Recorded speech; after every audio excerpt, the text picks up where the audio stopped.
সকাল সকাল উঠা দেখি গাড়ির মধ্যে যে এত জাম, আর যার জ্যামতে ঘুমাই রইছে। তারপরে বাহিরে বারুইয়া দেখলাম, বাইরে ভাই আমাদের এত বড় যাত্রার পথ কখন যাবো, কি করবো না করবো, বাইরে এত কুয়াশা আর এত জাম। বাবা, একদম ওই মাথা থেকে এই মাথা যাইতে কতক্ষণ সময় লাগে এটা আমরা কেউই বলতে পারি না। অবস্থা খুব শোচনীয়। আমাদের যাত্রা কালকা রাত থাইকা রাত 12টা বাজে রওনা দিছি। এখন পর্যন্ত আমরা জামের মধ্যে আটকে রইছি। এখন পর্যন্ত সিলেট যাইতেই পারি নাই। কোন সময় জাম শেষ হইব? যে যার যার মতো ছবি তুলতেছে, ভিডিও করতেছে। একদম অবস্থা টাইট হয়ে রইছে আমাদের। এই জাম কখন শেষ হইব?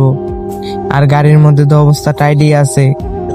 ওরা যার জ্যামতে শুয়ে রয়েছে। কেউর ঘুম হয়েছে, কেউর ঘুম হয় নাই। ভাই, এই ছিল আমাদের বর্তমান পরিস্থিতি।